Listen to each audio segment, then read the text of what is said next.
नमस्कार किसान भाइयों। आज मैं आपसे एक सवाल पूछना चाहता हूं। जब आप डॉक्टर के पास जाते हैं तो डॉक्टर आपको दवा देने से पहले क्या करता है? वो आपकी नब्ज टटोलता है, ब्लड टेस्ट करता है, बीमारी की जड़ को पकड़ता है। सही है ना? लेकिन जब हम अपनी धरती माँ का इलाज करते हैं, जब हम खेत में खाद डालते हैं, तो क्या हम डॉक्टर बनते हैं या सिर्फ एक दुकानदार बनकर रह जाते हैं? हम खेत में जाते हैं, यूरिया की बोरी पलट देते हैं, हम डीएपी फेंक देते हैं। हमें लगता है कि हमने अपना फर्ज निभा दिया, लेकिन सच तो यह है कि 80% किसान आज भी अंधेरे में तीर चला रहे हैं। आज हमारे खेतों की मिट्टी पत्थर जैसी सख्त क्यों हो गई है? क्यों 10 साल पहले जो पैदावार कम खाद में मिलती थी, आज दोगुनी खाद डालने पर भी नहीं मिल रही? क्यों फसल तो हरी भरी दिखती है, लेकिन मंडी में तुलाते वक्त वजन कम निकलता है? किसान भाइयों, आज का यह वीडियो कोई साधारण YouTube वीडियो नहीं है, यह एक कृषि महापुराण है। आज हम खेती के उन 3 स्तंभों नाइट्रोजन, फास्फोरस और पोटाश का ऐसा पोस्टमार्टम करेंगे जो शायद आज तक आपने किसी कृषि विश्वविद्यालय में भी नहीं सुना होगा। हम जानेंगे कि नाइट्रोजन कैसे पौधे को धोखा दे सकता है, फास्फोरस मिट्टी में जाकर लॉक क्यों हो जाता है, और पोटाश, जिसे आप नजरअंदाज करते हैं, वो असल में आपकी तिजोरी की चाबी कैसे है। आज हम पानी में घुलनशील खादों के गणित को भी समझेंगे। तो अपना कीमती समय निकाल कर बैठिए, चाय का कप साथ रख लीजिए, क्योंकि अगले कुछ मिनट आपकी खेती का इतिहास और भूगोल दोनों बदलने वाले हैं। स्वागत है आपका आपके अपने चैनल टेक्निकल एग्रीकल्चर में। चलिए शुरू करते हैं असली विज्ञान। पॉइंट नंबर 1, प्राथमिक पोषक तत्व, शरीर, ढांचा और आत्मा। सबसे पहले एक गलतफहमी को दूर करते हैं। बहुत से लोग सोचते हैं कि एनपीके, नाइट्रोजन, फास्फोरस, पोटाश पौधे का खाना है। नहीं किसान भाइयों, ये खाना नहीं है। ये वो ईंट, सीमेंट और सरिया हैं जिनसे पौधे का शरीर बनता है। पौधे को अपना जीवन चक्र पूरा करने के लिए 17 पोषक तत्वों की जरूरत होती है। इनमें से कार्बन, हाइड्रोजन और ऑक्सीजन तो उसे हवा और पानी से मिल जाते हैं, लेकिन बाकी बचे तत्वों में से ये 3 एन, पी और के प्राथमिक यानी प्राइमरी कहलाते हैं। द्वितीय पोषक तत्व जैसे कैल्शियम, मैग्नीशियम और सल्फर के बारे में हमने डिटेल से वीडियो बनाई है, चैनल पर अपलोड है, जाकर देख सकते हैं। आई बटन पर क्लिक करके देख सकते हैं। प्राइमरी क्यों? क्योंकि पौधे को ये किलो में नहीं, क्विंटल में चाहिए। नाइट्रोजन, यह पौधे की मांसपेशियां और रंग है। फास्फोरस, यह पौधे की हड्डियां, जड़ें और ऊर्जा, ताकत है। पोटाश, यह पौधे का इम्यून सिस्टम, रोग प्रतिरोधक क्षमता और पाचन तंत्र है। अगर इन तीनों का संतुलन बिगड़ा तो आप चाहे खेत में अमृत भी डाल दें, पैदावार नहीं बढ़ेगी। खेती में लॉ ऑफ मिनिमम काम करता है। मतलब अगर आपके पास 100 किलो नाइट्रोजन है, 100 किलो पोटाश है, लेकिन फास्फोरस नहीं है, तो आपकी पैदावार उसके हिसाब से ही होगी। इसे कहते हैं सबसे कमजोर कड़ी का नियम। तो चलिए सबसे पहली और सबसे जिद्दी कड़ी की बात करते हैं, नाइट्रोजन। पॉइंट नंबर 2, नाइट्रोजन, हरियाली का मायाजाल। नाइट्रोजन यह वो शब्द है जो हर किसान की जुबान पर रहता है।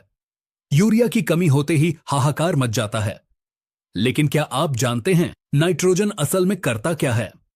1, नाइट्रोजन का गहरा विज्ञान, द डीप साइंस। जब आप खेत में यूरिया डालते हैं तो पौधा उसे नाइट्रेट या अमोनिकल फॉर्म में लेता है। यह नाइट्रोजन पौधे के अंदर जाकर अमीनो एसिड बनाता है। अमीनो एसिड जुड़कर प्रोटीन बनाते हैं, और यही प्रोटीन पौधे की हर कोशिका, सेल का निर्माण करता है। नाइट्रोजन क्लोरोफिल के अणु का एक मुख्य हिस्सा है। क्लोरोफिल यानी वो हरा रंग जो सूरज की रोशनी को सोखकर भोजन बनाता है। आसान भाषा में नाइट्रोजन का मतलब है बढ़वार, ग्रोथ। तने का मोटा होना, नई शाखाएं निकलना, पत्तों का आकार बढ़ना, यह सब नाइट्रोजन की करामात है। 2, कमी के लक्षण, पौधे की भाषा, डिफिशियंसी सिम्टम्स। पौधा अपनी भूख बोलकर नहीं, दिखाकर बताता है। नाइट्रोजन की कमी को पहचानना बहुत आसान है अगर आप सही जगह देखें। नाइट्रोजन पौधे के अंदर बहुत चंचल, मोबाइल होता है। यह एक जगह टिकता नहीं है। जब जड़ें जमीन से नाइट्रोजन नहीं ले पाती तो पौधा अपनी जान बचाने के लिए पुरानी पत्तियों, नीचे की पत्तियों से नाइट्रोजन खींच लेता है और उसे ऊपर की नई कोमल पत्तियों को दे देता है। नतीजा, पौधे की निचली पत्तियां पीली पड़ने लगती हैं। गेहूं, मक्का या धान में आप देखेंगे कि पत्ती की नोक से पीलापन शुरू होता है और बीच की नस मिडरिब के सहारे पीछे की तरफ आता है, जिससे अंग्रेजी का वी अक्षर बनता है। पौधा बौना रह जाता है। कल्ले, टिलर्स बहुत कम फूटते हैं। फसल समय से पहले पकने लगती है, फोर्स्ड मैच्योरिटी, जिससे दाना कमजोर रह जाता है। 3. नाइट्रोजन का जहर, टॉक्सिसिटी, डी ट्रैप। अब यहां एक बहुत बड़ा खतरा है। किसान भाई सोचते हैं फसल पीली दिख रही है, चलो एक बोरी यूरिया और डाल देते हैं। रुको, हर पीलापन नाइट्रोजन की कमी नहीं होता। अगर आप जरूरत से ज्यादा नाइट्रोजन देंगे तो क्या होगा? पौधा बहुत तेजी से बढ़ेगा, लेकिन वो अंदर से खोखला रहेगा। उसकी कोशिकाएं पतली हो जाएंगी। कीड़ों का न्योता, ज्यादा यूरिया वाला पौधा कीड़ों को दावत देता है। उसका रस मीठा हो जाता है। बीपीएच, लीफ फोल्डर और तना छेदक, स्टेम बोरर सबसे पहले उसी खेत में आते हैं जहां यूरिया ज्यादा डाला गया है। गिरना, तना कमजोर होने से हल्की हवा चलते ही फसल लेट जाएगी। लॉजिंग और गिरी हुई फसल का उत्पादन आधा रह जाता है। 4. नाइट्रोजन प्रबंधन स्मार्ट किसान की तरह। तो सही तरीका क्या है? नीम कॉटेड यूरिया। हमेशा नीम कॉटेड यूरिया का प्रयोग करें। नीम का तेल नाइट्रोजन को धीरे धीरे घुलने देता है, स्लो रिलीज, जिससे पौधे को लंबे समय तक खुराक मिलती है। किस्तों में दें, स्प्लिट डोसिंग। कभी भी पूरा नाइट्रोजन एक बार में न दें, इसे 3 भागों में बांटें। बुवाई के समय, कल्ले फूटते समय और गाभा अवस्था, फ्लावरिंग से पहले। नैनो यूरिया, नानो यूरिया, विज्ञान बदल रहा है। अब तरल नैनो यूरिया आ गया है। जब फसल बड़ी हो जाए और आप खेत में घुस न सकें, तो नैनो यूरिया का स्प्रे एक बेहतरीन विकल्प है। यह पत्तियों के रंध्रों, स्टोमा से सीधे अंदर जाता है और मिट्टी खराब नहीं करता। भाग 3, फास्फोरस, फॉस्फोरस, पौधे की बैटरी और जड़ों का राजा। अब बात करते हैं उस तत्व की जो सबसे महंगा है और सबसे ज्यादा नखरे दिखाता है, फास्फोरस, यानी DAP, di ammonium phosphate. 1. Phosphorus का असली काम, द रोल। वैज्ञानिक भाषा में फास्फोरस को एनर्जी करेंसी या पौधे की ऊर्जा मुद्रा, एटीपी कहा जाता है। इसे ऐसे समझिए, पत्तियां सूरज से बिजली, ऊर्जा बनाती हैं। उस बिजली को बैटरी में स्टोर करने का काम फास्फोरस करता है। अगर बैटरी चार्ज नहीं होगी तो पौधा काम कैसे करेगा? जड़ों का विकास, बीज को जमीन में डालते ही सबसे पहले जड़ें निकलनी चाहिए। जड़ों का वो शुरुआती जाल, रूट सिस्टम बनाने का काम सिर्फ और सिर्फ फास्फोरस करता है। मजबूती, यह तने को सख्त बनाता है ताकि वो फसल का वजन उठा सके। बीज और फल, दाने का भरना और दाने की क्वालिटी, यह सब फास्फोरस पर निर्भर करता है। 2. फास्फोरस की समस्या, लॉकिंग, द फिक्सेशन प्रॉब्लम। किसान भाइयों, फास्फोरस के साथ एक बहुत बड़ी त्रासदी है। आप दुकान से 1350 रुपए की डीएपी की बोरी लाते हैं, खेत में डालते हैं, लेकिन क्या आपको पता है कि उस बोरी में से पौधे को कितना मिलता है? मुश्किल से 20 से 25%। जी हां, बाकी का 75% फास्फोरस मिट्टी में जाकर फिक्स हो जाता है। मिट्टी के कण उसे जकड़ लेते हैं और छोड़ते नहीं। अगर मिट्टी खट्टी, एसिडिक है, तो एल्यूमिनियम और लोहा फास्फोरस को पकड़ लेते हैं। अगर मिट्टी खारी, एल्कलाइन है, तो कैल्शियम उसे पकड़कर पत्थर, कैल्शियम फॉस्फेट बना देता है। 3. कमी के लक्षण, डिफिशियंसी सिम्पटम्स। फास्फोरस की कमी का पता लगाना थोड़ा मुश्किल है, क्योंकि पौधा जल्दी मरता नहीं, बस ठिठक जाता है। बैंगनी रंग, इसकी खास पहचान यह है कि पुरानी पत्तियां गहरे हरे रंग की हो जाती हैं और फिर धीरे धीरे बैंगनी पर्पल। 4. फास्फोरस का सही इस्तेमाल, द सॉल्यूशन। तो इस बर्बादी को कैसे रोकें? प्लेसमेंट। फास्फोरस आलसी है, यह मिट्टी में चलता नहीं है। अगर आपने इसे ऊपर फेंक दिया, ब्रॉडकास्टिंग, तो यह जड़ों तक कभी नहीं पहुंचेगा। इसे हमेशा जड़ों के पास डालें। हल के पीछे पोर कर दें या सीड ड्रिल मशीन का उपयोग करें। पीएसबी कल्चर, पीएसबी बैक्टीरिया, यह एक जादुई टीका है। Phosphorus सोलुबिलाइजिंग bacteria.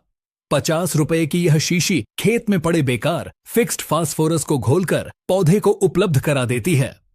हर किसान को बीज उपचार या मिट्टी में इसका प्रयोग जरूर करना चाहिए।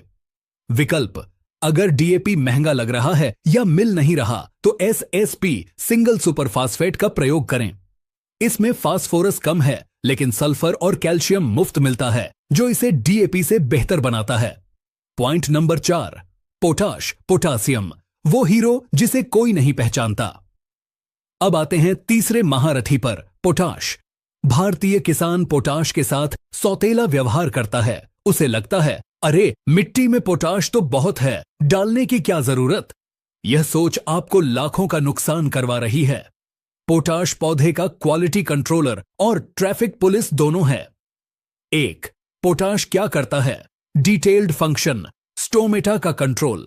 पत्तियों की सतह पर लाखों छोटे छोटे छिद्र होते हैं जिन्हें स्टोमेटा कहते हैं। पौधा इन्हीं से सांस लेता है और पानी छोड़ता है। इन छिद्रों को कब खोलना है और कब बंद करना है, इसकी चाबी पोटाश के पास है। अगर पोटाश कम होगा तो छिद्र खुले रह जाएंगे और पौधे का सारा पानी उड़ जाएगा। इसलिए सूखा पड़ने पर पोटाश वाला पौधा ही जिंदा रहता है। ट्रांसपोर्टर, पत्तियों में जो भोजन शर्करा कार्बोहाइड्रेट्स बनता है उसे फल या दाने तक ले जाने वाली लारी या ट्रक पोटाश ही है। अगर पोटाश नहीं होगा तो पत्तियां तो भरी रहेंगी लेकिन दाना पिचका हुआ रह जाएगा। चमक और स्वाद, सेब का लाल रंग, अनाज की सुनहरी चमक, मिर्च का तीखापन, यह सब पोटाश की देन है। पोटाश फसल का वजन, टेस्ट वेट बढ़ाता है। 2.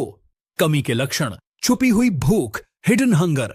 पोटाश की कमी को हिडन हंगर कहते हैं। मतलब नुकसान हो रहा होता है लेकिन बाहर लक्षण देर से दिखते हैं। किनारों का जलना इसकी सबसे बड़ी पहचान है। पुरानी पत्तियों के किनारे, मार्जिन्स जलने लगते हैं।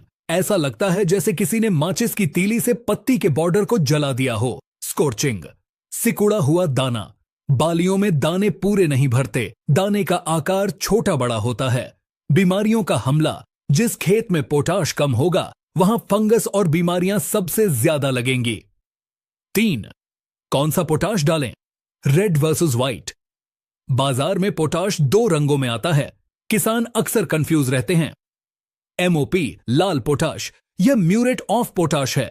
इसमें 60% पोटाश होता है। यह सस्ता है। इसे गेहूं, धान, मक्का, ज्वार जैसी फसलों में बिंदास डालिए।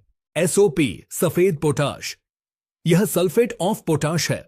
इसमें 50% पोटाश और 17.5% सल्फर होता है। यह महंगा है। इसका इस्तेमाल उन फसलों में करें जो क्लोराइड बर्दाश्त नहीं कर सकती, जैसे आलू, तंबाकू, अंगूर या महंगी सब्जियां। आलू में लाल पोटाश डालने से स्टार्च कम बनता है, इसलिए वहां सफेद पोटाश ही डालें। भाग 5, पानी में घुलनशील खादें, वाटर सॉल्युबल एनपीके, आधुनिक खेती का हथियार होस्ट। किसान भाइयों, जमाना बदल गया है। अब सिर्फ बोरी वाली खाद से काम नहीं चलेगा। अब समय है ड्रिप और स्प्रे वाली खादों का, जिन्हें हम वाटर सॉल्युबल फर्टिलाइजर कहते हैं। ये खादें पौधे को वेंटिलेटर की तरह तुरंत ऊर्जा देती हैं। इनका एक गोल्डन रूल है जिसे नोट कर लीजिए। शुरुआती अवस्था, जब फसल 20 से 30 दिन की हो, उसे बढ़ने के लिए तीनों तत्व बराबर चाहिए। तब हम स्प्रे करते हैं एनपीके 19-19-19 का। यह पौधे को बूस्ट देता है। जड़ और फूल की अवस्था, फ्लावरिंग, जब फसल में फूल आने वाले हों या जड़ें मजबूत करनी हो, तब नाइट्रोजन कम और फास्फोरस ज्यादा चाहिए। तब हम इस्तेमाल करते हैं एनपीके 1261-0 मोनो अमोनियम फॉस्फेट या 05234 मोनो पोटेशियम फॉस्फेट। यह फूल झड़ने से रोकने का सबसे अचूक उपाय है। फल बनने की अवस्था, फ्रूटिंग, जब फूल से फल बन गया हो और हमें दाने का वजन बढ़ाना हो, तब नाइट्रोजन बिल्कुल नहीं चाहिए, सिर्फ पोटाश चाहिए। तब बारी आती है एनपीके 00 50 या 13-0-45 की। अगर आप बोरी वाली खाद कम करके सही समय पर इन खादों का 1 किलो का स्प्रे कर दें तो खर्चा कम और रिजल्ट 10 गुना मिलेगा। पॉइंट नंबर 6, आम गलतियां और समाधान, मिथ्स एंड मिस्टेक्स। जाते जाते उन गलतियों की बात करते हैं जो अक्सर हम अनजाने में करते हैं। गलती नंबर 1, यूरिया और डीएपी को मिलाकर रख देना। बहुत से किसान शाम को यूरिया और डीएपी मिलाकर रख देते हैं कि सुबह डालेंगे। यह गलत है। ये दोनों मिलकर गीले हो जाते हैं, हाइग्रोस्कोपिक नेचर, और एक दूसरे के गुणों को खराब करते हैं। इन्हें खेत में डालने से तुरंत पहले ही मिलाएं। गलती नंबर 2, जिंक और डीएपी फास्फोरस का मिलन। यह खेती की सबसे बड़ी दुश्मनी है। फास्फोरस और जिंक कभी साथ नहीं रह सकते। अगर आपने डीएपी के साथ जिंक मिलाकर डाल दिया तो मिट्टी में जिंक फॉस्फेट बन जाएगा जो पत्थर जैसा सख्त है। न पौधे को जिंक मिलेगा न डीएपी। इन दोनों के बीच कम से कम 3 से 4 दिन का अंतर रखें। गलती नंबर 3, बिना मिट्टी जांच के अंधाधुंध खाद। किसान भाइयों, हो सकता है आपके खेत में फास्फोरस पहले से बहुत हो और आप ऊपर से और डाल रहे हों। वो जहर का काम करेगा। 500 रुपए की मिट्टी जांच आपको 50,000 रुपए के फालतू खर्च से बचा सकती है। मृदा स्वास्थ्य कार्ड, सॉइल हेल्थ कार्ड को अपनी खेती का आधार बनाएं। तो किसान भाइयों, आज हमने जाना कि खेती सिर्फ मेहनत का नाम नहीं, सही ज्ञान का नाम है। नाइट्रोजन हरियाली है, फास्फोरस नींव है और पोटाश रक्षक है। हमें एक बावर्ची शेफ की तरह संतुलित खाना बनाना है। न नमक ज्यादा, न चीनी कम। आपको यह संकल्प लेना होगा कि अगले सीजन से आप हिसाब से खेती करेंगे, आदत से नहीं। अपनी फसल को देखिए, उससे बात कीजिए। अगर पत्ती पीली है तो पहचानिए कि वो नाइट्रोजन मांग रही है या सल्फर। अगर किनारा जल रहा है तो समझिए कि पोटाश की प्यास लगी है। जिस दिन आप अपनी फसल की भाषा समझ गए, उस दिन आपको अमीर बनने से कोई नहीं रोक सकता। उम्मीद है कि टेक्निकल एग्रीकल्चर की यह गहरी और विस्तृत पड़ताल, डीप डाइव, आपको पसंद आई होगी। मैंने कोशिश की है कि कॉलेज की मोटी किताबों का ज्ञान सरल भाषा में आपके खेत तक पहुंचा सकूं। यह वीडियो थोड़ा लंबा जरूर था, लेकिन यह आपके जीवन भर की कमाई का सवाल है। अगर आपको लगता है कि इस वीडियो ने आपकी जानकारी में 1% भी इजाफा किया है तो इसे लाइक जरूर करें। और हां, सबसे जरूरी बात, इस ज्ञान को अपने तक मत रखिए। इसे हर उस किसान तक पहुंचाएं जो महंगे खाद डाल डाल कर परेशान है। शेयर बटन दबाइए और व्हाट्सएप ग्रुप्स में भेज दीजिए। अगर आप चाहते हैं कि हम सूक्ष्म पोषक तत्वों, माइक्रोन्यूट्रिएंट्स जैसे जिंक, बोरॉन, आयरन पर भी ऐसी ही एक महा सीरीज लेकर आएं, तो कमेंट बॉक्स में माइक्रोन्यूट्रिएंट्स पार्ट 2 जरूर लिखें। हमें फेसबुक पर भी फॉलो करें। टेक्निकल एग्रीकल्चर से जुड़ने के लिए धन्यवाद। स्वस्थ रहें, जागरूक रहें और अपनी मिट्टी को जिंदा रखें। मिलते हैं अगले वीडियो में, तब तक के लिए जय जवान, जय किसान।